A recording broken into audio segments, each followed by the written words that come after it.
Hi, everyone, and welcome to the Pro Ballers Club, where we have professional athletes. We have the NFL today, professional NFL players, and they have come to talk about what they do. What's it like to be a professional football player? What is the day in the life?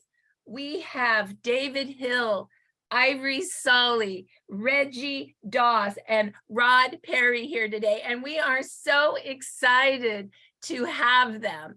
And Ivory Sully, why don't you unmute yourself and we'll see how you sound. And if you could introduce your fellow teammates. Thank you so much. And how you guys doing? This is crazy that I can't see you all, but at the end of the day, it's probably a good thing that you don't see this mug filling your screen. And I've got a guy right next to me that I played with for 6 years. He's a defensive end for the Los Angeles Rams. His name is Reggie Dawes. Reggie, why don't you say hi? Hello, everyone.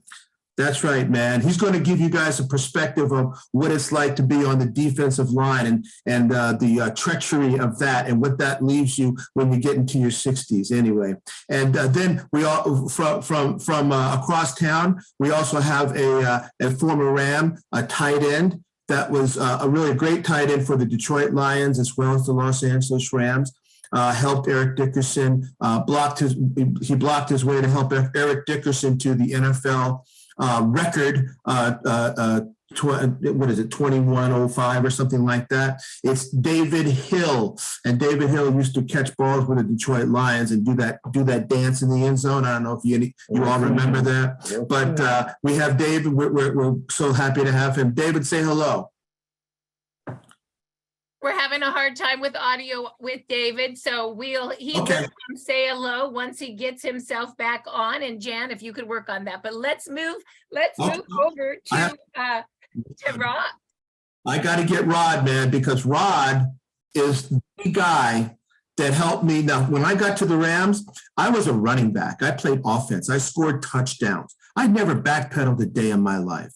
There's this all-pro cornerback that played defensive back, smooth as silk, just so easy going, fast as lightning, and he just made everything so easy. He was my teacher. He taught me so much. He was my mentor. He helped me through so many times of so many parts of that transition, and he really helped me a great deal make that team the first year. Because if it wasn't for guys like Rod Perry, I wouldn't have played in the NFL. He helped me switch over to defensive back. We have former All-Pro Rod Perry, who played with the Rams for how many years, Rod?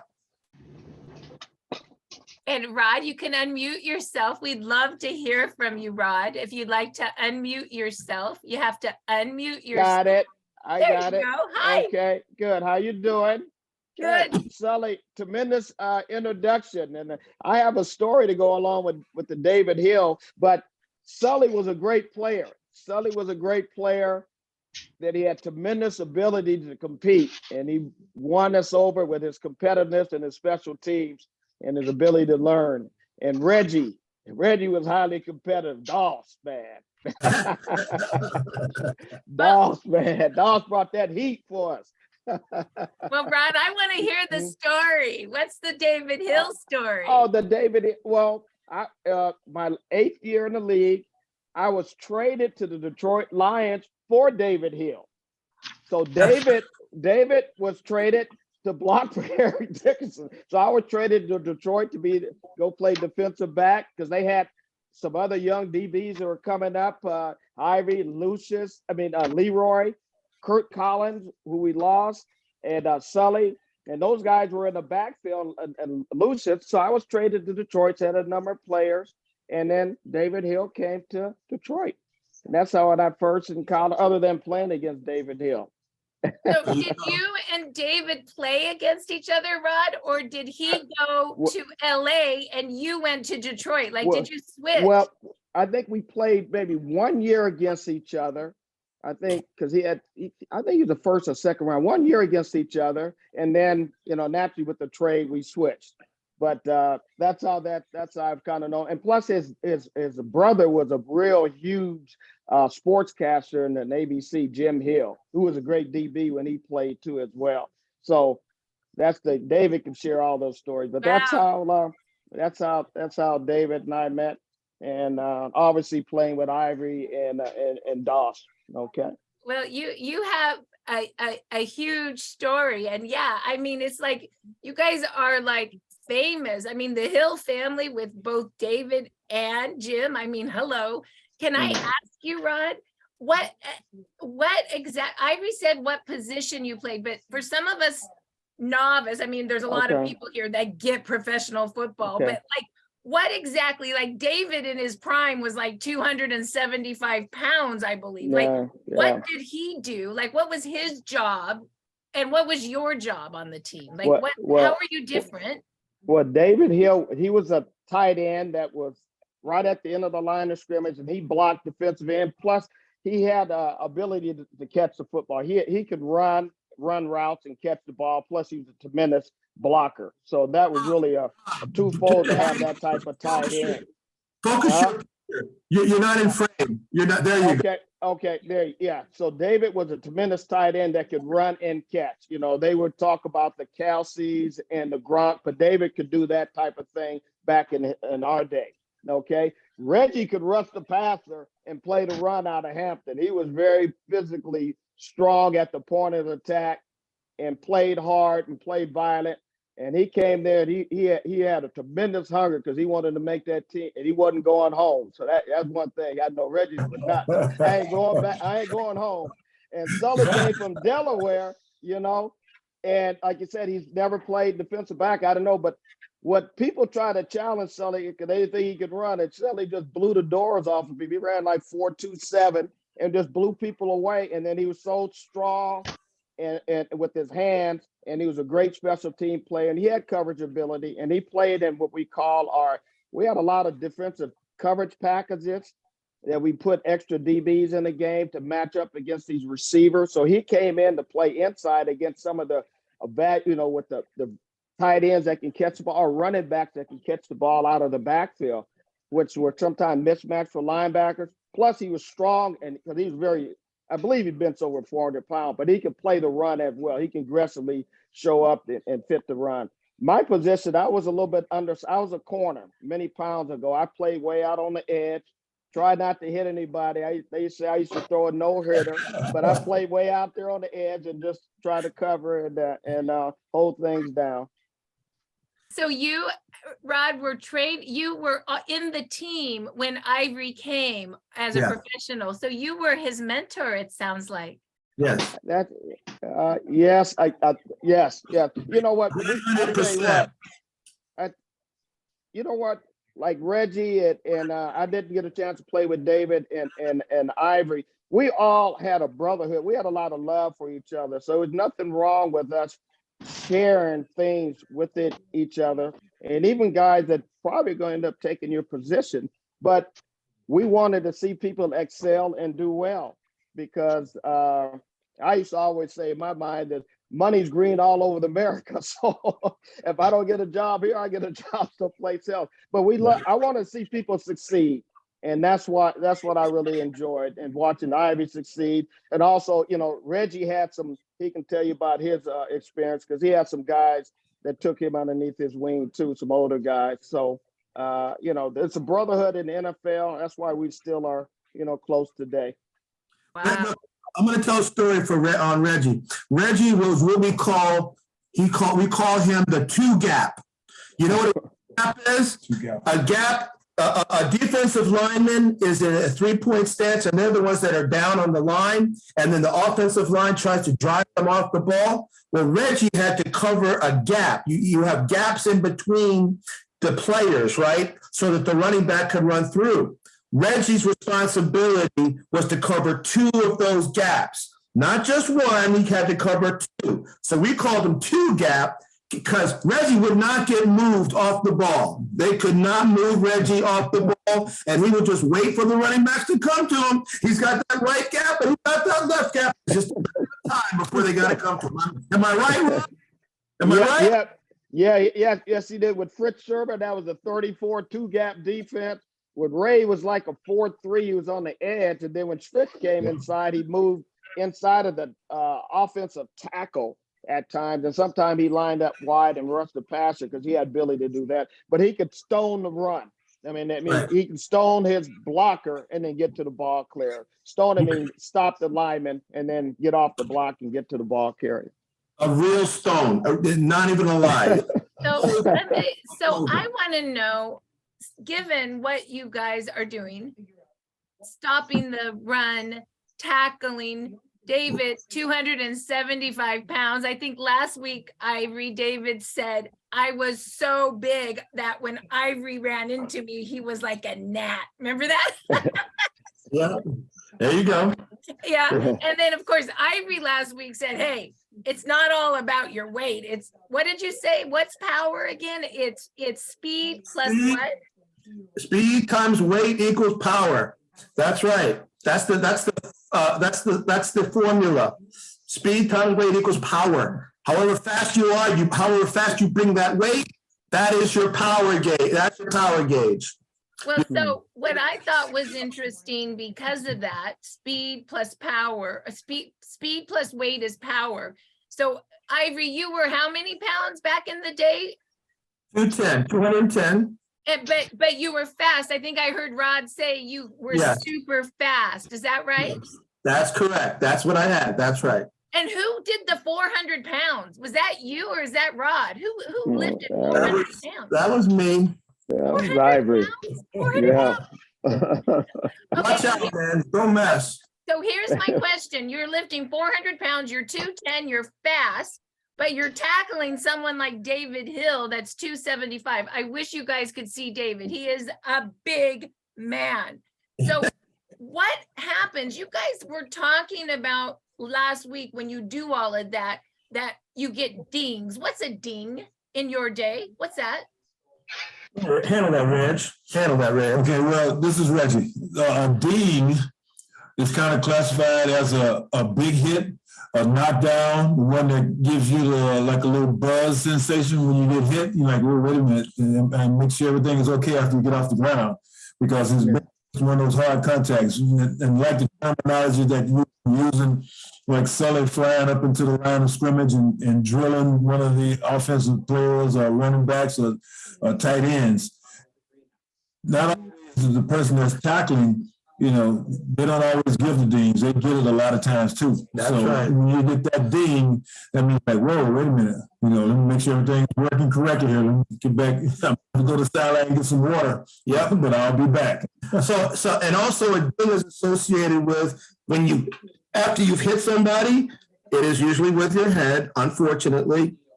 What happens is the world starts buzzing in front of you and moving, and you can't focus. And the part of the deal is, you get dinged, you got to get your butt up to play the next play because you don't want to come off the field. If I had the fear that if I came off the field, they were going to cut me on Monday. And so I could never come off the field if they put me on the daggone field. So I go ahead, I get dinged, I focus on a single thing, and when that thing stopped moving, I was ready for the next play. That's what getting dinged is. So a ding sounds to me like a concussion. Is that right? But it's just a different language in the 70s and 80s, huh? 90s? That's it. Yeah. It's a ding's totally a different concussion. A ding. Yeah, it's a totally different game now than what it was back then. Wow. A Rod, totally different game. David Hill told me last week that he played in the NFL for 12 years. That's a long time to be getting dings. And he said he would get, what did he say? Like when you got dinged in your guys' day, he said all the coach would do is say, can you count 1, 2, 3? And if they said yes, you guys were back in playing. Is that right? I would say that, yeah, that's true. That's true. I remember I've gotten hit and was knocked out.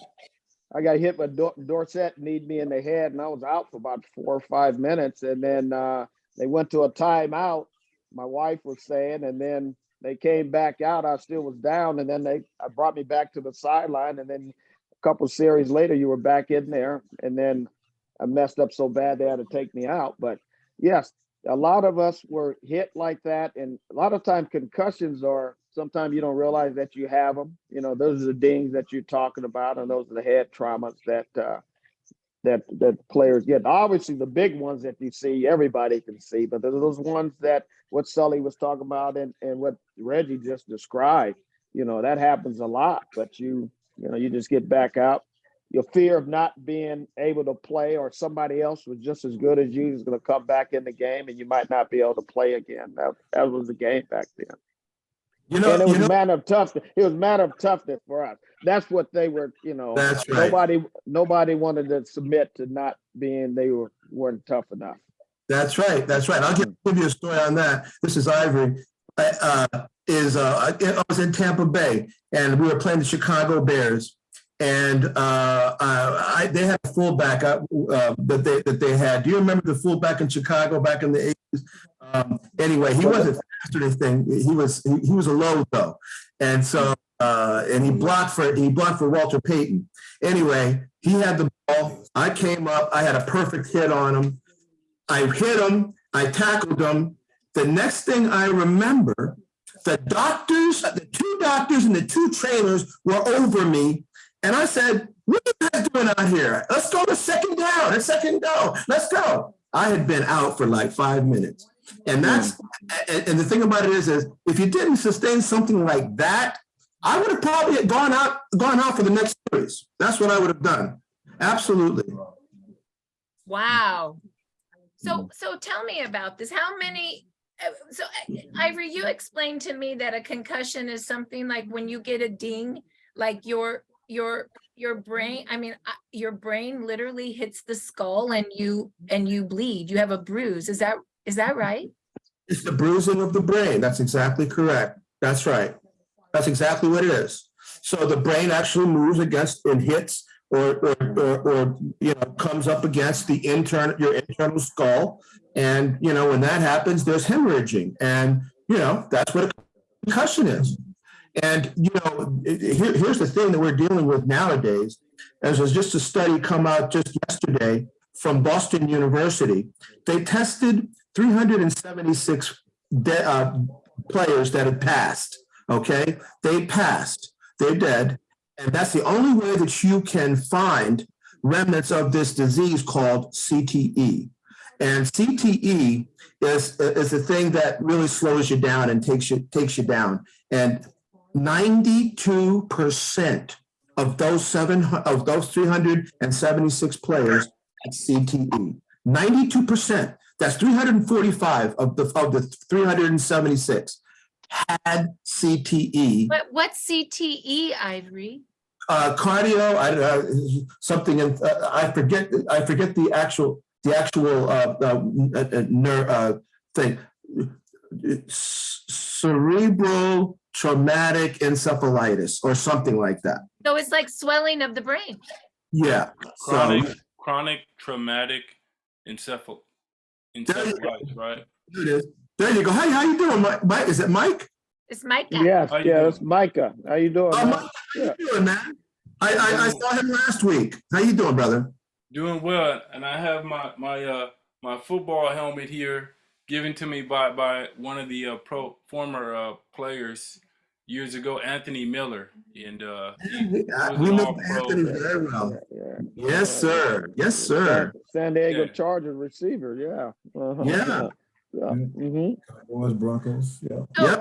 So let's go. I want to know the CTE, Ivory. Like you said, is this a form of concussion? Is this the thing that's causing some of the players to hurt themselves, like some of the suicide and things? Is that what this CTE means?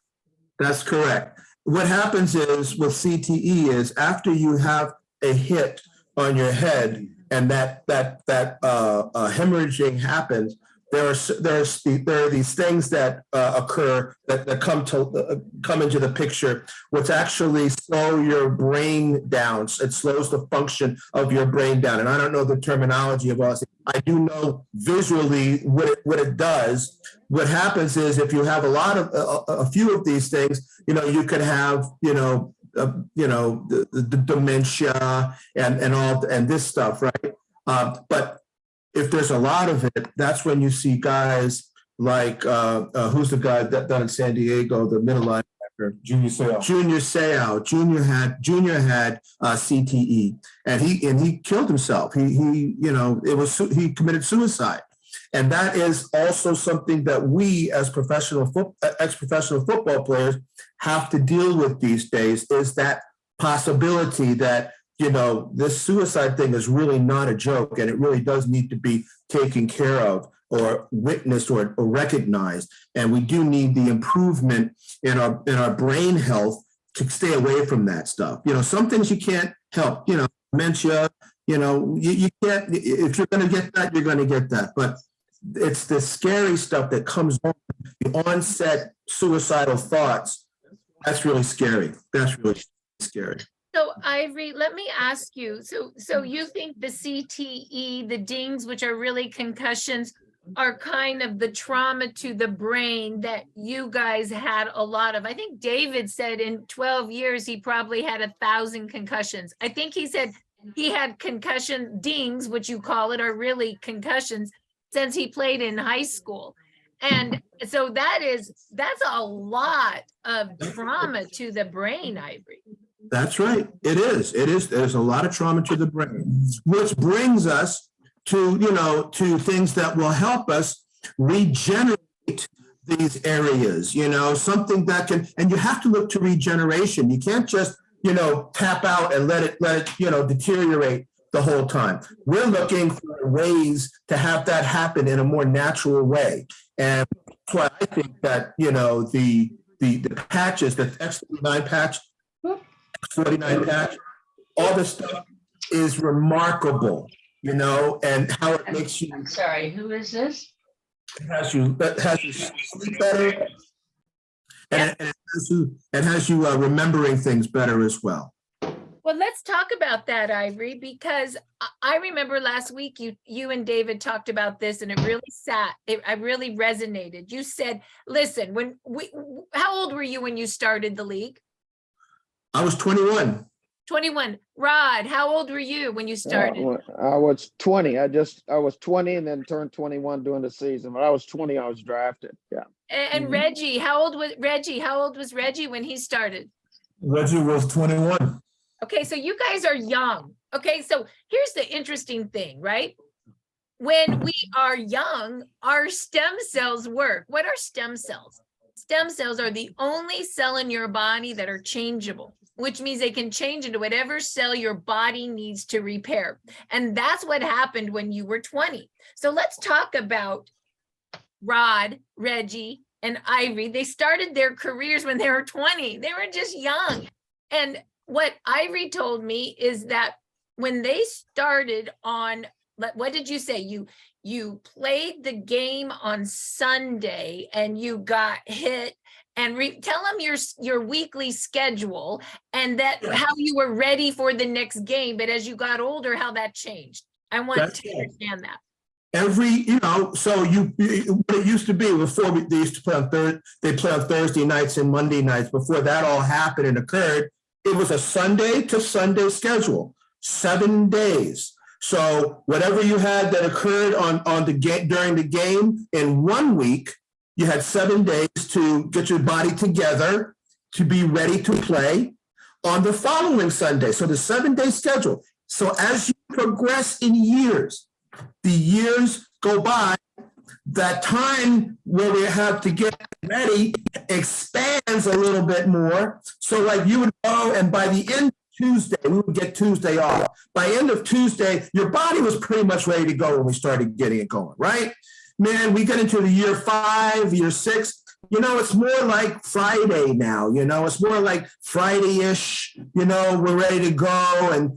But after that, 7, 8, it was like, okay, well, I might make it by Sunday. So it was like Saturday, Sunday, my body would be ready. So I needed the full 7 days. The problem is you have to play hurt then after that. Because if it's not right, if you're not right, then you got to play hurt and you got to figure it out, or you don't play. So it was after that 8th year where, I needed maybe 8, 9 days before my body repaired. And that was over a 16-game schedule. And then you have to add on top of that, if you make the playoffs, that's another 3 to 4 games, you would hope. But that's the reality of a football player. Wow. So the reality, when they were 20, they were getting hit. David Hill was hitting them, or they were hitting David. And David always said, every time you got a hit, it was like being in a car accident. Would you agree with that, Rod? Yes. Especially where the position he played, because he was really around a lot of contact. The blocking. A lot of times he's blocking when they're running the ball more, and then he obviously went out for passes. But yes, where we played at on the edge, we were physical. We played more with our hands, and we didn't have a lot of live tackling in practice once the season started. So, but when you get into the season, and then what Sully was alluding to, Tuesday was your day off. Now I'll let Micah chime in here. Wednesday, Thursday, and Friday, we had full pads.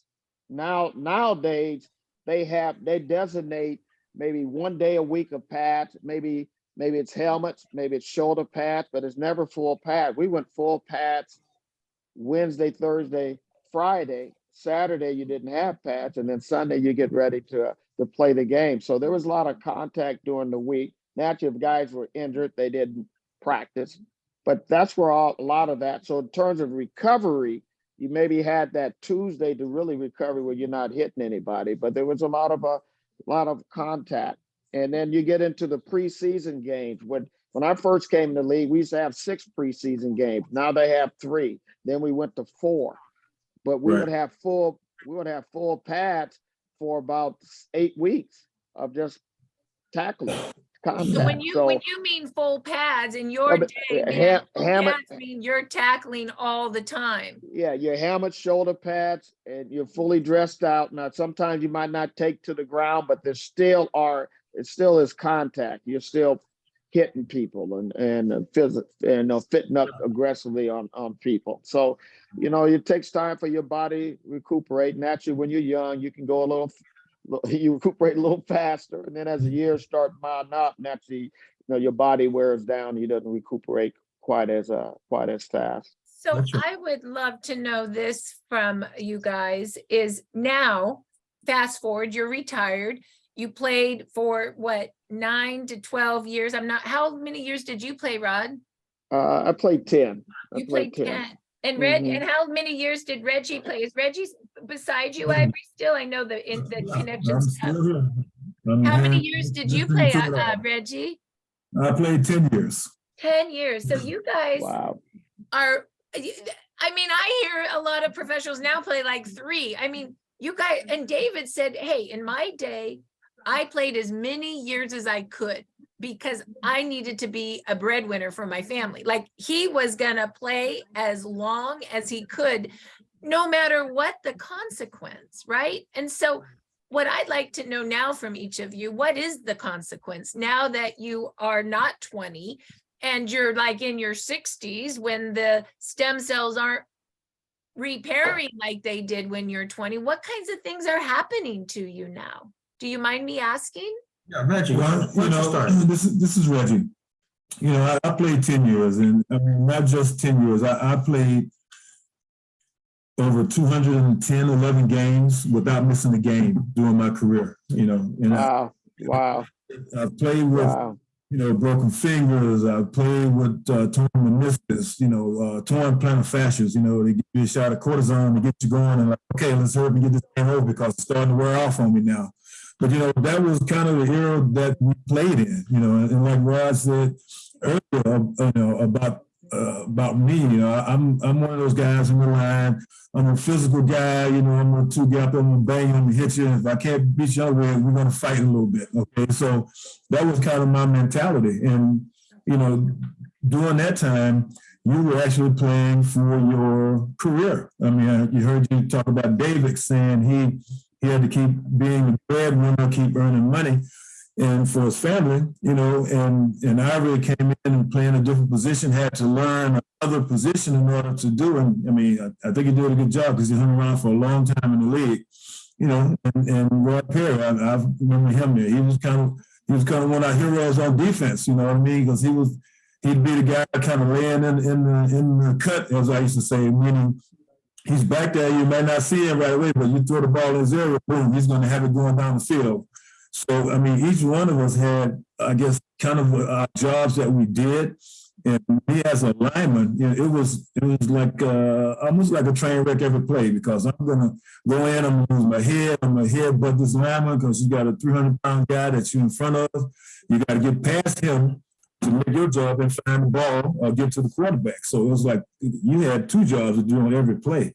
So all that contact and all those, bangs to the head, it really was something that just kind of, for us, it was like you had to do it. It was part of the job. They didn't have concussion protocols. When you go to the sideline, they put you in a tent and evaluate you. They sit you right on. You said earlier about David. Put your fingers up. How many fingers do I have up? 1, 2, 3. Okay, you're all right. Get some water and get back out there. Okay. But that was kind of the mentality, how we played, and now that I am 66 years old and have been retired for, 35, 36 years now, a lot of these symptoms that we suffer from, it's a lot of things that like confusion, your judgment's impaired sometimes, and, I'm sure a lot of guys deal with depression, all these different things that are really consequences of the game that we played. And, it's something that we did choose, but, at the time, you didn't think all this was going to happen because like I said earlier, you go out there in the early 20s, you think you're Superman, you're going to live and last forever. But a lot of these issues that are coming up now, these are issues that are terrible. I mean, look at the statistics and the numbers, it's really kind of heart-wrenching because it's there, it's prevalent, and everybody knows it. And I don't think they do enough for it. I will tell you guys another thing that really not a lot of people even talk about, and we don't talk about it on a normal basis. But the time was different. Okay, now everybody understands what it is and what the consequence is from being in the game and hitting people. Okay, so there's an awareness of that.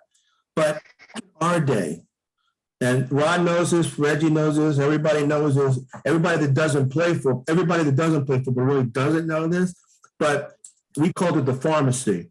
We go back in the pharmacy and come out ready to go. And that's all I'm going to say. Wow. And so regardless of what you were hurting with, you got what you had to get to play that game. That's the mentality. It's just the truth. That's the truth. Don't repeat it. Anybody who repeats it, I'm coming to find you. You're only on Facebook Live, so I'm sure nobody's listening. Nobody's listening.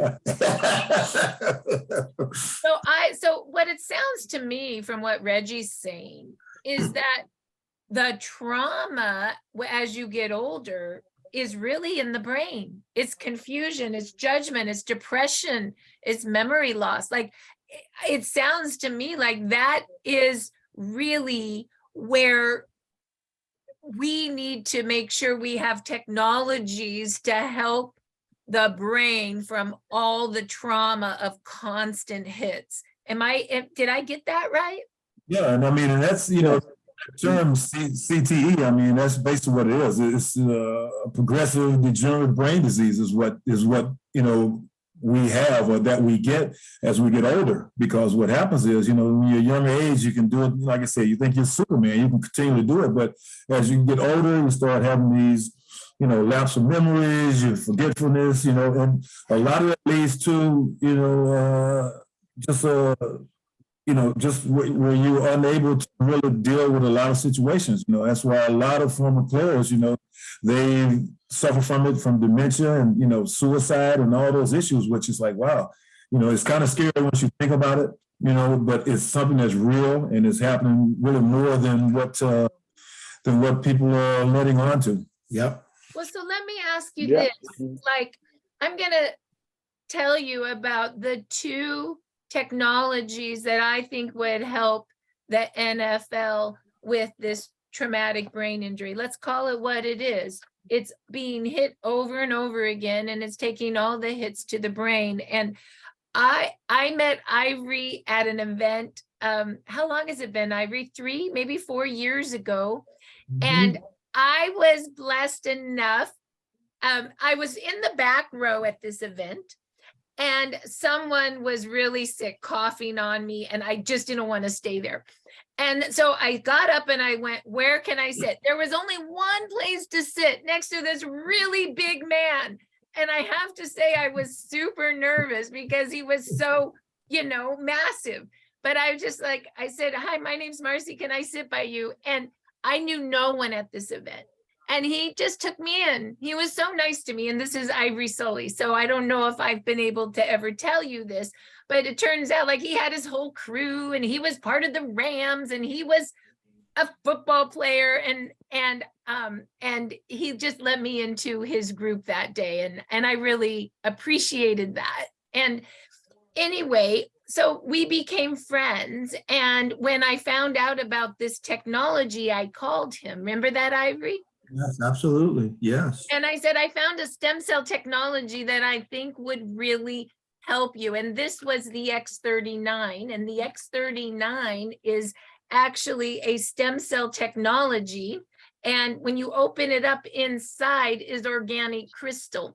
And it turns out that we reflect a low-grade infrared light. We all do. And this is a form of a wearable light technology, which means light making change in the body. And what this patch does is it reflects back your own light in your skin to activate a really important peptide called GHK copper peptide. That peptide has the unique ability to activate your stem cells, make more stem cells, and reset them to be young again, like when we're 20. And I believe those stem cells, when Rod and Reggie and Ivory were 20, is what kept them repaired so they were ready to play after all the hits on Sunday. But by year 10, their stem cells weren't working very well anymore. And so they were having a harder time repairing. Now they're 60. They're really not repairing well because by the time we're 60, our stem cells pretty much go dormant. And here's the thing that Dr. Patty and Dr. Stacy say, that stem cells are like honing birds, and they go and search for your inflammation, and they travel and turn into the cell you need to repair that. And then they travel to the next thing, and so on and so on. So Ivory, at the time I learned about this, remember I sent you, I think, 10 patches back in the day. Didn't I tell people what happened to you? It was 10, man. It was 10. And you said, no matter what else you do, 12 hours on, 12 hours off.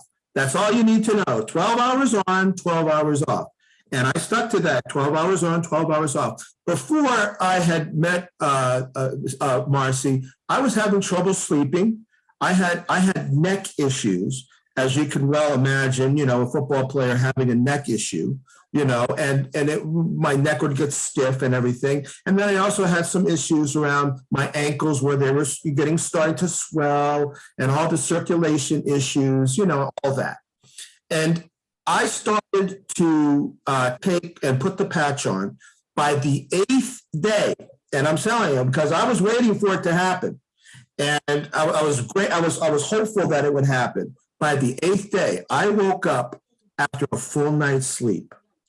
A full night's sleep, 8 hours, and my neck pain, I woke up without it that day.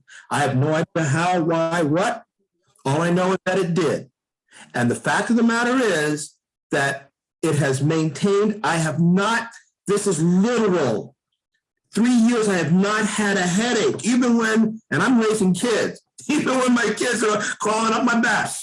No headaches. That was huge for me. And clearly then after that, of course, I could sleep.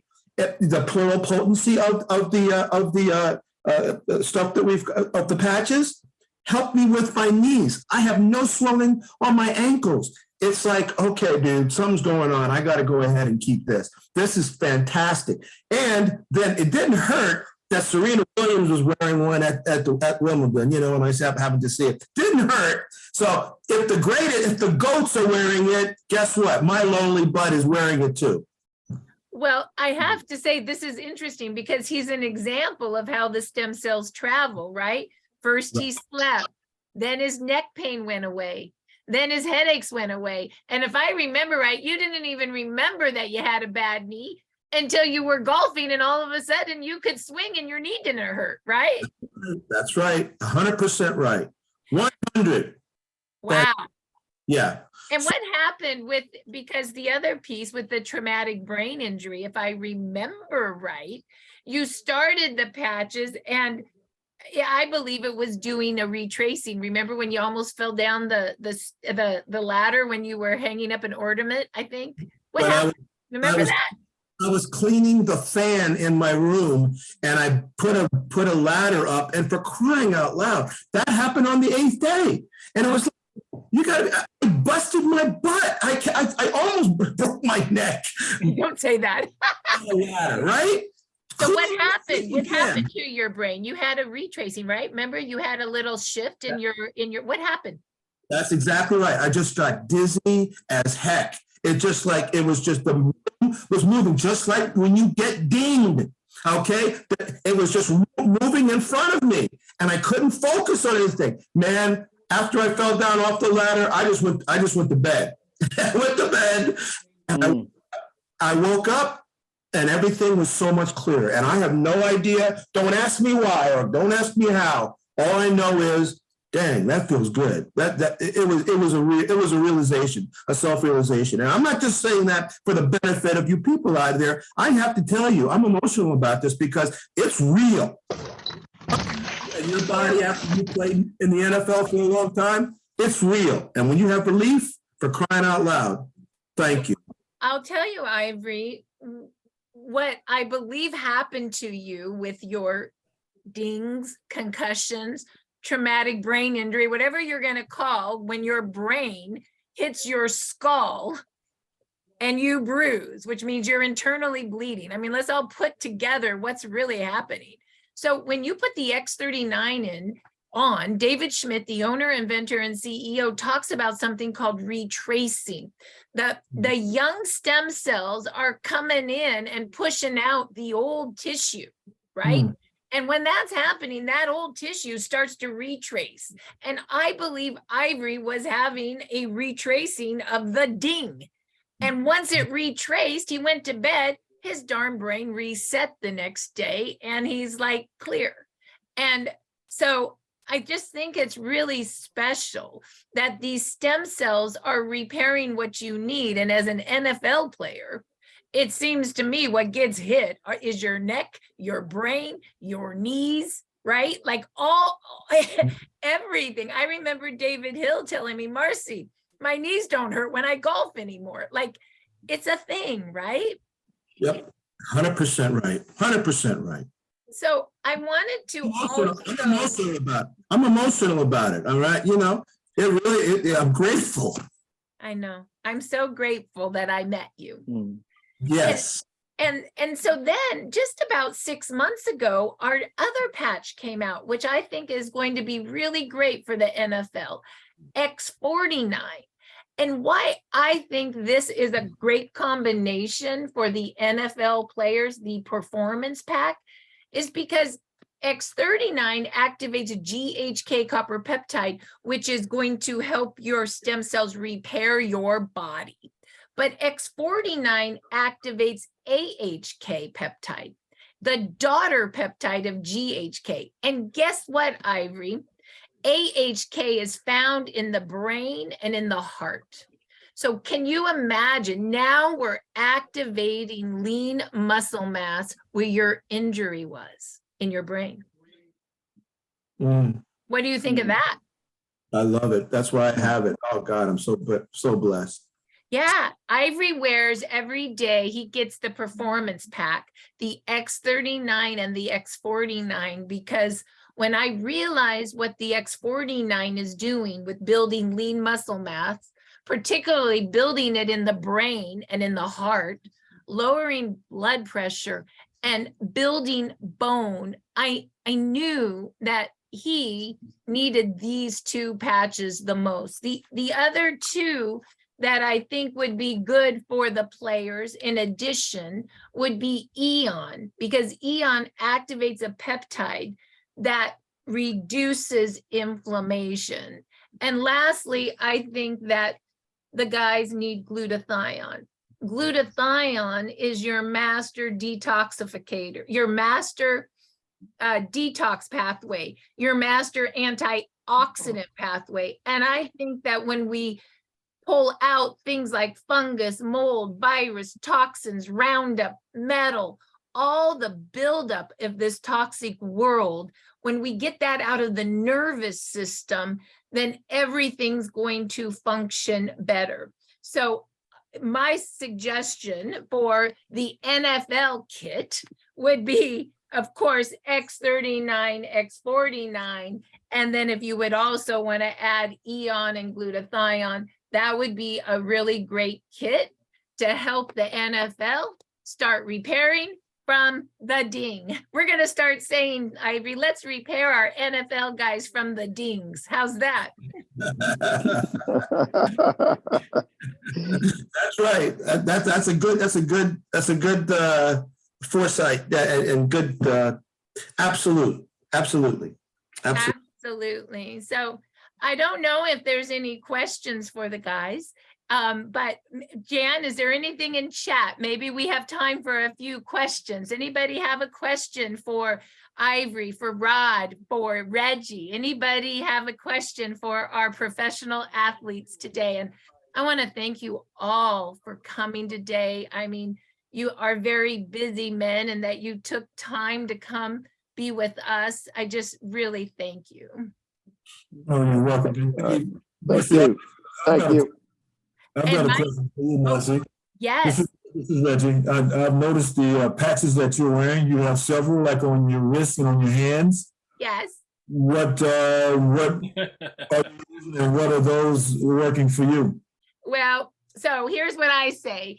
Our whole body's light, and any spot will do. And so, Reggie, I'm not a professional football player, but I'm a professional slip-on water girl. And what I did is I broke my wrist. And so what this is what I call the pain and repair protocol. And so what I did here is Ice Wave actually reduces pain. So pain's in the connective tissue. And so my wrist has been hurting. I've been lifting weights more, trying to get stronger. And so my wrist kind of was fatiguing out. So I put the brown patch on where it hurts the most, the white patch here, and Ice Wave is going to break the connection of pain. Then I have an X39 there. An X39, of course, is my stem cell repair. And then, of course, I have an Aeon to reduce inflammation. So my wrist, my ding is being fixed with, let me see, X39, Aeon, and Ice Wave. Does that make sense, Reggie? It's my little pain and repair protocol for me. Okay, all right, that explains it. Yes, right. Yes, so, and I know you guys have a lot of pain as well, NFL. So the Ice Wave will break the connection of pain. It's not really reparative, but it will take the pain away, as X39, Aeon, and X49 are repairing. And then glutathione just takes all the yuck out of your body, detoxes your body. So the patches I've just talked about, they all work a little differently for the body, but they would all be very good for the NFL, for sure. Well, that's fantastic. I'm really glad that we have this Pro Ballers Club, that we meet on Thursdays, and we can share stories, and but the message is very clear. That is the effectiveness of these patches, and not only that, but giving all of your people the inspiration and the understanding of what it is that these patches do and how useful they are and at what level they are being used. It ain't just being used by people walking down the street. I mean, it is being used in the highest form of athleticism, okay? So at this point, there's a reason for it. I'm grateful to have it. My buddies Rod and Reggie and David, I'm so glad that we can formulate this with you, Marci. God bless you. Well, Ivory, I got two other questions. And Micah, is your Olympic runner on? Did he come? I definitely don't want to leave your runner out if he is here. You know, I don't think he was able to make it. There's a couple guys, but Okay. they are very excited about getting involved. So hopefully we get them on next week. But you know, football and track, you know, two sports that are close in terms of what it takes to be good at them. You know, it's everyday practice as a sprinter or distance runner, and of course as a professional baller. And I had one question. Did any of you guys have concussions like at the high school level? Because I played and I remember having a concussion on the field, and it was I was gloomy for a couple days. So I'm wondering if you guys had any experience with that early. I don't think I had it. No, not so much early in high school. Not for me. Not for me. Concussion. I really didn't either. They couldn't catch me in high school. I was a state track champ. They couldn't catch me. So that was no concussions in high school. But Ivory, you were a state track champ. What can I ask you? Like, how fast are you? What's your fastest 100 dash time? Well, I mean, it's yard too. Right now, it's done in meters. Marci, it was sub 10 seconds. 9-8 stuff. I used to run like that. Wow. Hey, Marci, yes. I guess Demeek is on, and Demeek used the patches last year, and he's going to get back on the patches, but I don't know if he's able to talk because he is And can you tell everyone who Demeek is, please? Yeah. So Demeek Kemp is a elite runner. He was U.S. 60-meter indoor champ. I believe that was 2016. I could be wrong, but he's run 10:03 in the 100 meters, and he's a world-class runner. And I'm hoping that we can get some performance patch protocols together for him, and he can dip under 10 seconds. That's the goal this year. I see Demeek. Maybe I see him. Demeek, can you unmute yourself? Hello, welcome. I don't know if you can unmute yourself, Demeek, but I see you here. Are you there? Can you say hello? Gotta unmute.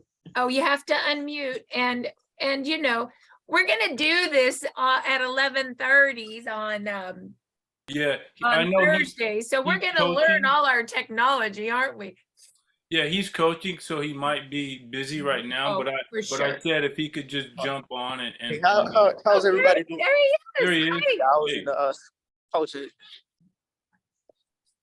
Demeek, it's so nice to meet you. Micah was talking about that you are Micah, go ahead, introduce Demeek one more time. The indoor. Yeah, I believe he was a 60-meter indoor U.S. champ in 2016, and he's run 10:03 in the 100 meters. And right now he's in the early, season of this year. And he competed last week, I believe, in a big 60-meter indoor meet.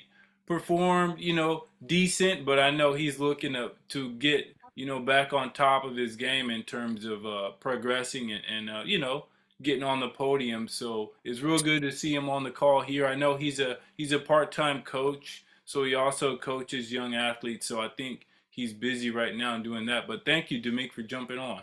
Well, Demeek, I would love to ask you a question. So how much training does it take to be as fast as you are? Is it 7 days a week, 5 hours a day? Are you just what does that look like for you? Almost 4 hours a day. Certain days it's 4 hours, especially if I go to the gym, go in the weight room. But mostly it's 5 days a week. Some days I take rest off, but 95% of the time, it's 5 days a week I practice. Wow. And what's your plans? Are you working towards the Olympics? Yes, that's been my dream since I was born. So that's the main goal right now. This year is looking to make the world championship team. You're going to make the world championship team. Congratulations. Yep, that's the goal. You are fast. That's the So- goal. So have you tried, Micah said that you have tried some of the patches. Did you wear the X39 or the Energy at any time as you've been I training? wore all of them last year, and I seen a big difference, especially when it came to recovering from workouts. I recover a whole lot faster. With my skin, see my skin clear up, a lot of that. Also, I had plantar fasciitis that kind of disappeared. But yeah, they work. What do you know? Which ones were you wearing? What combination? I was using the X39, the Energy, and Corzine. Carnosine. Oh, that we didn't talk about that one, Micah. So you used X39 Energy and Carnosine? Specifically, Yes, ma'am. what's ailing you? Yes. Wow. So Micah, why did you have Demick use these particular patches for him? What was the rationale on these three for him as a performing?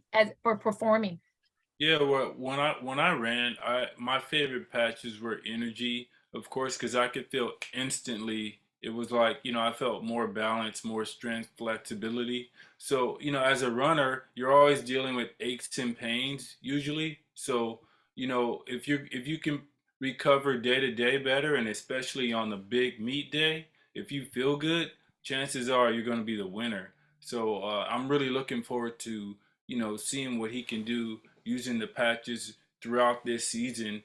And my goal is to help him, and with the team, we'll promote him and see him run that sub 1,000 meters, and of course make the world championship team.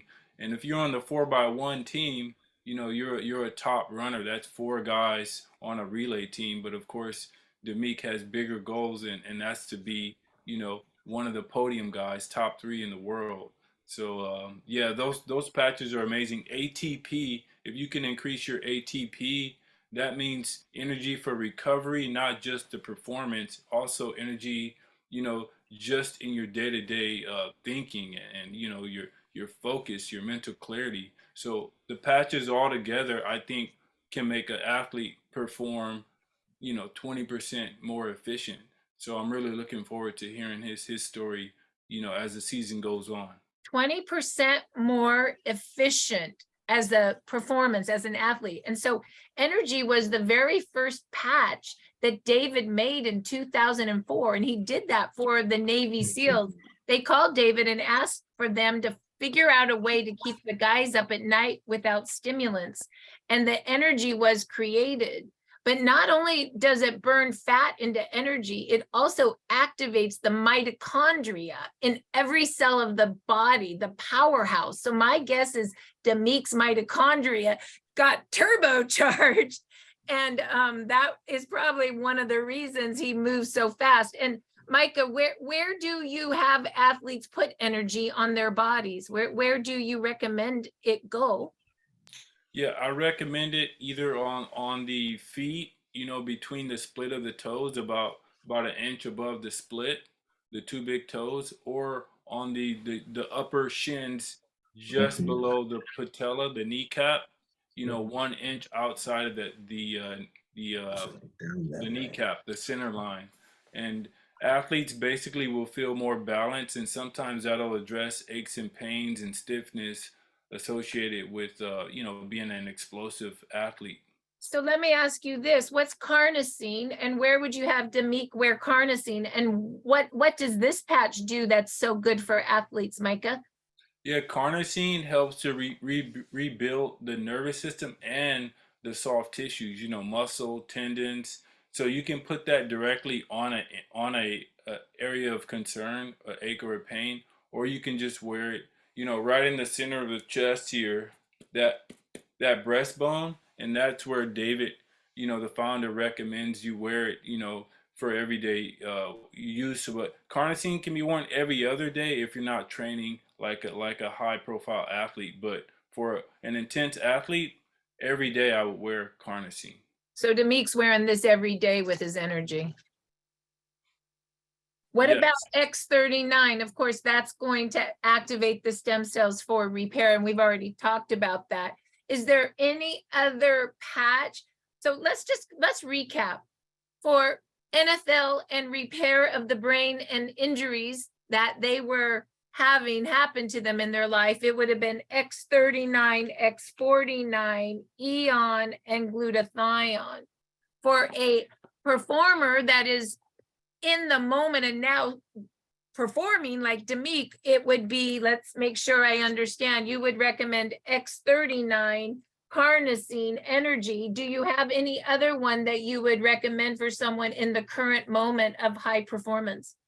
Yeah, I would put Ice Wave across the core on the low back. And I heard today that that's going to address some inflammation. And those were the first patches put on my knee at a track meet when my knee was swollen and big. Someone put Ice Wave, instantly no pain, and later on that day, all the swelling was gone. So you like, for an athlete, X39, carnosine, energy, and Ice Wave. What about Aeon for an athlete? Would you put that in with it? I love Aeon also, and every athlete's different. So if you can address inflammation that happens sometimes during or after performance, and of course, it's going to help your performance in the omnipresent. So I like to wear them all. Some call it the Superman protocol, but when I patch up, Marci and you've been getting a lot stronger patching and training. You guys should see Marci lifting. It's pretty impressive, but we keep it fun. But I recommend them all, and every athlete is going to figure out the best way to use them just by experimenting. Not even long term, but just for a few days or a few weeks. A person like an athlete would figure out how to use them to their best. And so, Micah is a coach, and he is a speed and performance coach. So that's why he knows so much. And he works with Demek, for example, just like Ivory and Rod and Reggie are NFL. We have NFL today, and we have speed today. So I just want to thank all of you for coming. We kind of went over, but wow, I hope you enjoyed it. I sure learned a lot today. So we thank you all for coming, and we will see you next Thursday, same time on the Pro Ballers Club. Invite more NFL. Invite more speed. Invite other professional athletes to join us as we talk about athletes, professional athletes, and how the LifeWave products can help with repair, help with recovery, help with performance. Thank you so much for coming. Once again, I want to thank Ivory Sully for spending time with us. I want to thank Rod Perry for spending time with us. I want to thank Reggie Dawes for spending time with us. And I want to thank Demek for spending time with us. And of course, our coach, Micah, for spending time with us. Thank you so much. Have a great rest of your day. And we will get this recording out if you'd like to share it. Bye-bye now. Bye-bye. Thank you. Bye. Goodbye.